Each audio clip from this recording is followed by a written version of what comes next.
A very warm welcome to all of you to Self Selection Board, a one step towards uniform। मेरा नाम है शुभम वार्ष्णेय और आज हम बात करेंगे civil disobedience and round table conference के बारे में। टॉपिक आपकी इंडियन आर्मी, नेवी, एयरफोर्स तीनों यूनिफॉर्म को पाने में मदद करेगा through CDS, NDA, AFCAT, INET and title army. अगर मॉडर्न हिस्ट्री की आपको पूरी की पूरी प्लेलिस्ट चाहिए तो डिस्क्रिप्शन बॉक्स में आपको उसका लिंक मिल जाएगा। अब देखिए, सिविल डिसोबीडियंस जो मूवमेंट स्टार्ट हुआ था 1930 से लेकर 1934 तक वो चला था।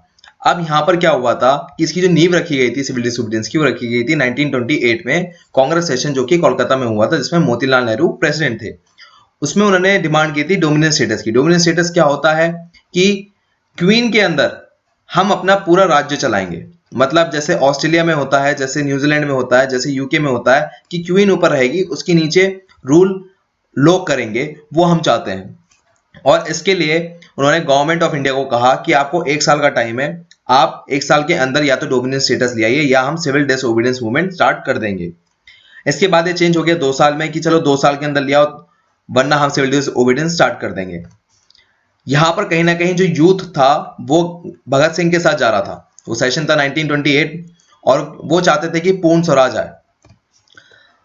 जवाहरलाल नेहरू इस बात को समझते थे, वो गांधी जी के पास गए, देखिए सर ऐसा हो रहा है, जो यूथ है वो कहीं ना कहीं भगत सिंह के पास इंक्लाइन हो रहा है। तो जवाहरलाल नेहरू ने अपने फादर मोतीलाल नेहरू के खिलाफ जाते हुए टर्म कॉइन करी पूर्ण स्वराज, और जो यूथ है उनको अपनी तरफ लेकर आए। यहां से सिविल डिसोबीडियंस मूवमेंट स्टार्ट होता है। जो लोग पार्लियामेंट में थे कांग्रेस के, उन लोगों ने रिजाइन कर दिया और फर्स्ट इंडिपेंडेंस मनाया गया 26 जनवरी 1930 में, और दिसंबर 31 1929 में ट्राई कलर फ्लैग होस्ट किया गया at the bank of Ravi river. अब यहां से गांधी जी कहते हैं कि हमें पूर्ण स्वराज तो चाहिए ही चाहिए, इसके साथ ये 11 पॉइंट अल्टीमेटम भी है, इनको भी आपको मानना पड़ेगा। ये क्या है, जो सॉल्ट पर टैक्स लगा रहे हैं वो हटाना पड़ेगा, जो लैंड रेवेन्यू आप कलेक्ट करते हो फार्मर से उसमें 50% कम से कम रिडक्शन लानी पड़ेगी। टेक्सटाइल इंडस्ट्री को प्रोटेक्शन करना होगा जिससे हिंदुस्तान की टेक्सटाइल इंडस्ट्री चलती रहे। उसके बाद मिलिट्री एक्सपेंसेस है उनको आपको कम करना पड़ेगा जिससे एजुकेशन पे ज्यादा आप ध्यान दें। सिविल एक्सपेंसेस भी आपको खत्म करने पड़ेंगे। फिर जो इंटॉक्सिकेंट्स आपने चला रखे हैं, जैसे आपने बहुत सारी शराब की फैक्ट्री चला रखी है, वो सब आपको बंद करनी पड़ेंगी। सीआईडी जो आपने बनाई है, क्रिमिनल इन्वेस्टिगेशन डिपार्टमेंट, वो देश के भले में होनी चाहिए, ना कि हम पे दादागिरी करने के लिए। इसके बाद कहा गया जो हिंदुस्तानी हैं उनको राइट होनी चाहिए आर्म्स वेपन रखने की, जिससे वो अपनी सेल्फ डिफेंस कर सकें। इसके बाद कोस्टल शिपिंग में हिंदुस्तानियों का कुछ रिजर्वेशन होना चाहिए। मतलब देखिए, हिंदुस्तान से अगर कोई सामान जा रहा है तो अंग्रेजों के सामान को ज्यादा प्रायोरिटी दी जाती थी, और ऐसा होता था कि हिंदुस्तान के लोग जो बनाते थे वो बाहर शिप भी नहीं किया जाता था।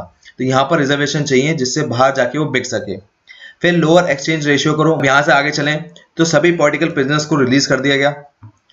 आगे चलने के बाद ये सारी जब बातें गांधी जी ने अरविंद के सामने रखी तो गांधी जी ने कहा कि मैं आपको 41 डेज देता हूं, अगर आप ये बात नहीं मानते हो तो मैं सिविल डिसोबीडियंस मूवमेंट स्टार्ट कर दूंगा। एंड फिर गांधी जी सबसे बड़ा सिविल डिसोबीडियंस स्टार्ट करते हैं, उसका नाम होता है दांडी मार्च। ये दांडी मार्च की एक बहुत बड़ी तस्वीर है जिसमें गांधी जी सबसे ज्यादा आगे बढ़े हुए हैं और बाद में उनके पीछे पीछे फॉलोवर्स आ रहे हैं। 12 मार्च से लेकर 30 अप्रैल 1930 तक दांडी मार्च चलता है। इसमें क्या होता है कि गांधी जी साबरमती आश्रम से लेके गुजरात में जो एक कोस्टल एरिया है दांडी, वहां पर पहुंचते हैं और वहां पर जाकर नमक बनाते हैं। ये पूरी दूरी थी 387 किलोमीटर। यहां से कहानी में आगे चलते हैं। जब गांधी जी पूरा ये सिविल डिसोबीडियंस मूवमेंट एक तरह से स्टार्ट कर देते हैं, एक इग्नाइट कर देते हैं, तो पूरे देश में अपराइजिंग होने लगती है और गांधी जी का साथ देने लोग आने लगते हैं। लोग क्या करते हैं, कानून जो अंग्रेजों ने बनाए हैं उनके फेवर में नहीं है उसका उल्लंघन करने लगते हैं, उसे मानते नहीं है। जो फॉरेन में जो मतलब अंग्रेजों के द्वारा फैक्ट्री बनाई गई है शराब की, उसको उसके सामने धरना करने लगते हैं, या जो बाहर के क्लोज बन के आ रहे हैं इंग्लैंड से, उनके सामने भी धरना करना शुरू कर देते हैं। लोग अपनी सरकारी नौकरी छोड़ देते हैं। जो लैंड रिव्यू होते हैं उसे देना बंद कर देते हैं। टेक्सटाइल वर्कर स्ट्राइक पर चले जाते हैं। गांधी जी और नेहरू को अरेस्ट कर लिया जाता है इन सब अपराइजिंग की वजह से। अब क्या होता है कि गवर्नमेंट को कुछ और भी एक्शन लेने थे, क्योंकि खाली गांधी जी और नेहरू को जेल में डालने से ये चीजें रुक नहीं रही थी, क्योंकि बहुत सारे पॉलिटिकल लीडर्स भी यहाँ पर थे। तो उन्होंने क्या किया कि लाठीचार्ज और फायरिंग स्टार्ट कर दी। करीबन 9 लाख जो लोग पार्टिसिपेट कर रहे थे इस सत्याग्रह आंदोलन में, उन लोगों को अरेस्ट कर लिया। प्रेस की फ्रीडम छीन ली गई कि यहाँ पर आप कुछ भी ऐसा नहीं छाप सकते जो इस गवर्नमेंट ऑफ इंडिया के खिलाफ हो। इसके बाद जो कांग्रेस कमेटी थी उसको इलीगल डिक्लेयर कर दिया, क्योंकि यही पॉलिटिकल लीडर्स थे जो कि पूरे मास मूवमेंट को चला रहे थे। तो ये लोग जो भी कुछ कहेंगे वो इलीगल होगा और इसके ऊपर कार्रवाई चलेगी। इसके बाद क्या हुआ कि इतना सब कुछ करने के बाद भी ये जो अपराइजिंग थी ये कम नहीं हो रही थी, लोगों की बहुत गुस्सा बढ़ा हुआ था। तब बीच में दो लोग आए, Tej Bahadur Sapru and M R Jayakar. M R Jayakar ने लॉर्ड अरविंद को समझाया, देखिए सर, जो आप कर रहे हैं उससे और कुछ नहीं होगा, लोगों का गुस्सा और बढ़ेगा। तो उन्होंने कहा कि हम जाके गांधी जी से बात करते हैं और उसके बिहाफ पे हम एक कंक्लूजन लेकर आएंगे और मिल के बैठ के बात करेंगे। अरविंद कहते हैं ठीक है, जाओ जाके गांधी और नेहरू से बात करो। वो नेहरू से जाके बात करते हैं, पर अगस्त 1930 में ये बात फेल हो जाती है। इसके बाद अगस्त 1930 के बाद नवंबर 1930 से जैन 1931 तक एक फर्स्ट राउंड टेबल कॉन्फ्रेंस होती है। इसमें कांग्रेस बायकॉट करती है, जो कि लंदन में हुई होती है कांग्रेस सेशन। इसमें क्या होता है कि कांग्रेस के अलावा बाकी सभी लोगों ने पार्टिसिपेट किया गया होता है, जैसे British political parties, Indian states, British India मतलब हमारे हिंदुस्तान में जो भी लीग्स थी, जैसे मुस्लिम league, Hindu Mahasabha, depress cast या इंडियन लिबरेशन फेडरेशन, ये सब आती हैं, सिर्फ कांग्रेस ही नहीं आती है। और ये सब लोग बात करने लगते हैं अपने अपने बारे में कि हमें ये चाहिए, हमें ये चाहिए, हमें ये चाहिए। अब अंग्रेजों को यहाँ पर एहसास होता है कि अगर हमने कांग्रेस को यहाँ पर नहीं लेकर आए राउंड टेबल कॉन्फ्रेंस में, तो इंडिया के ऊपर हम फैसला नहीं कर सकते। इसके बाद क्या होता है, गांधी इरविन पैक्ट होता है। गांधी इरविन पैक्ट में क्या होता है कि इस बात को और बढ़ावा देते हैं तेज बहादुर सप्रू एंड एम.आर. जायका, जिनके बारे में मैंने पहले बात की। ये लोग दोनों लोग ये गांधी जी को फिर समझाते हैं, सर देखिए ऐसे तो कुछ हो नहीं रहा, लोग मर रहे हैं, कट रहे हैं, पिट रहे हैं, तो इससे बढ़िया ये है कि हम कुछ बात कर लें बैठ के। गांधी जी कहते हैं ठीक है, हम बात करते हैं। मार्च 1931 में गांधी इरविन पैक्ट साइन होता है। और गांधी इरविन पैक्ट में क्या होता है, गांधी जी साइन करने से पहले भगत सिंह के बारे में बात करते हैं कि भगत सिंह को फांसी ना दी जाए, इससे माहौल जो होगा वो वॉलेंट और हो जाएगा। इरविन कहते हैं आप उसकी टेंशन मत लीजिए, वो मैं देख लूंगा। गांधी जी कहीं ना कहीं भगत सिंह के जो फिलॉसफी थी उससे एक्सेप्ट नहीं करते थे, क्योंकि जो भगत सिंह की फिलॉसफी वॉलेंसी की थी कि सीधे हमें मार के हमें आज़ादी छीननी चाहिए, क्योंकि वो भी हमें ऐसे ही करते हैं, हमें मारते पीटते रहते हैं। तो गांधी जी को लगा कि अगर इनको बचा लिया तो इस देश में और एग्रेशन बढ़ जाएगा और कहीं ना कहीं देश की आज़ादी भटक जाएगी। तो भगत सिंह की आज़ादी पे वो ज़्यादा जोर नहीं देते। यहाँ पर भगत सिंह की मौत हो जाती है और गांधी जी अब यहाँ से कहीं भी जाते हैं, किसी भी मीटिंग में जाते हैं, यहाँ कहीं सिविल डिसोबीडियंस मूवमेंट और स्टार्ट करते हैं, तो उनके खिलाफ कहीं ना कहीं नारे लगते हैं, काले झंडे ऊपर उठते हैं।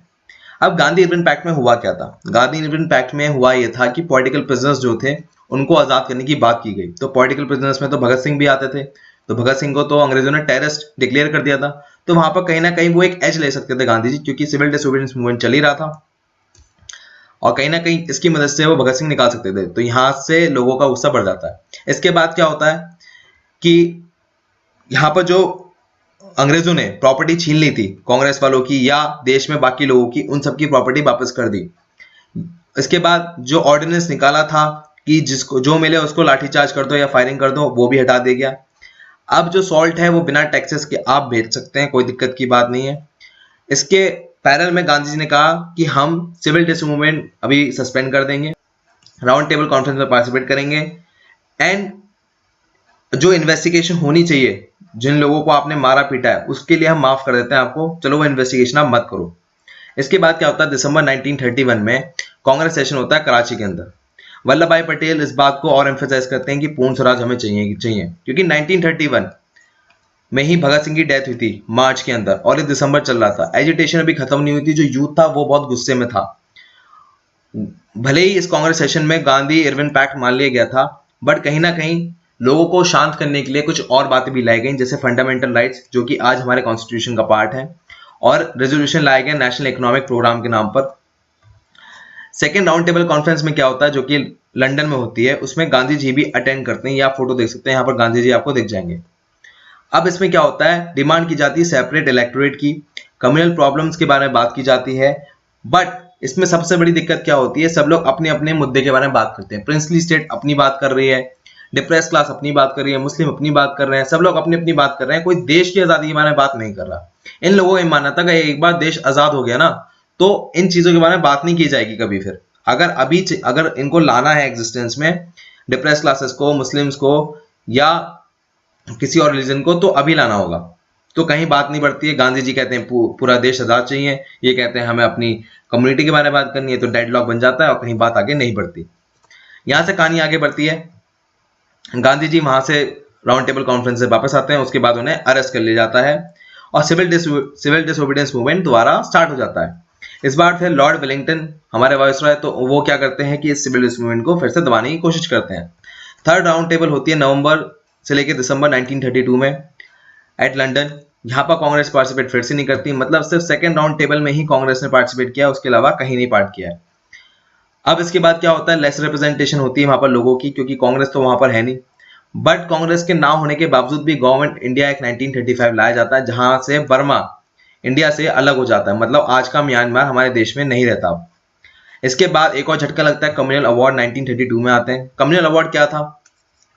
देखिए, कम्युनल अवार्ड में क्या होता है कि कहने के लिए तो अवार्ड है, यहाँ पर लिखा है कि कोई ट्रॉफी दी जा रही है, बट यहाँ पर divide and rule policy use होती है। मतलब यहाँ पर हमारे देश को बांट दिया जाता है सेपरेट इलेक्टोरेट में। मतलब अगर किसी एरिया में मुस्लिम ज्यादा है तो वहां मुस्लिम ही खड़ा होगा और मुस्लिम ही जीत के आएगा, जिसकी वजह से पूरा देश छोटे छोटे हिस्सों में एक तरह से बट जाएगा अगर ये कम्युनल अवार्ड्स आ जाते हैं। अब यहाँ से आगे चलते हैं। यहाँ पर गांधी जी कहते हैं कि मैं आमरण अनशन करूंगा। उस समय गांधी जी होते हैं येरवड़ा जेल में पुणे के अंदर, और वो कहते हैं कि ये सेपरेट इलेक्टोरेट कम्युनल अवार्ड्स हमारे देश के लिए सही नहीं है, इनको हटाना ही होगा और मैं यहाँ पर फास्ट अंटिल डेथ रखूंगा। इसलिए गांधी जी की पॉपुलैरिटी बहुत होती है और डिप्रेस क्लास में भी उनकी पॉपुलैरिटी बहुत होती है। बी आर अम्बेडकर गांधी जी से मिलने जाते हैं और वहां पर पूना पैक्ट साइन होता है। कहते हैं कि ठीक है, जनरल इलेक्शन में हम रिजर्वेशन कर देते हैं डिप्रेस क्लासेस का बजाय सेपरेट इलेक्टोरेट के। तो यहाँ पर अब एक नई तरीका आ जाता है, वहां पर गांधी जी अपनी जो फास्ट होते हैं उसको एंड कर देते हैं। 1933 में क्या होता है, गांधी जी स्पेंड करते हैं सारा समय जो डिप्रेस क्लासेस होते हैं उनको अपलिफ्ट करने में। उनको ये बात समझ में आती है खाली यूनिटी यूनिटी चिल्लाने से कुछ नहीं होगा, लोगों के माइंडसेट को समझाना होगा कि देखो ये बात गलत है, ये जो डिप्रेस क्लास है ये कोई और नहीं, ये हरिजन है, ये भगवान के लोग हैं। यहां पर उनको उठाने का काम चलता है और 1934 में सिविल डिसोबीडियंस मूवमेंट को खत्म कर दिया जाता है। यहां से कहानी आगे बढ़ती है। सिविल डिसोबीडियंस का एंड होने के साथ साथ हम देश की आजादी से करीबन अब 10 साल दूर हैं। तो अब इन 10 सालों में ऐसा क्या होता है कि देश में क्विट इंडिया मूवमेंट आता है। अब हम उस बारे में बात करेंगे। ये होता है वीडियो का एंड। मैं कहूंगा कि जितना आपने पढ़ा है उसकी प्रैक्टिस करो, क्योंकि खाली कहानी सुनने से आपकी तैयारी नहीं होगी।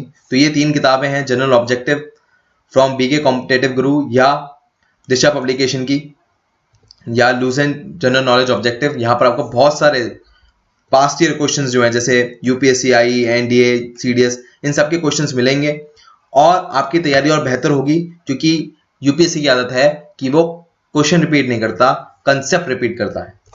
मैं लेता हूं आपसे विदा। वीडियो अच्छी लगी तो आपको बताइए क्या करना है, बहुत अच्छी लगी तो खाने पे इन्वाइट करना है। मेरे लिए कोई मैसेज हो हैशटैग वार्ष्णेय करके कमेंट बॉक्स में बताइए। जय हिंद, टेक केयर, बाय बाय।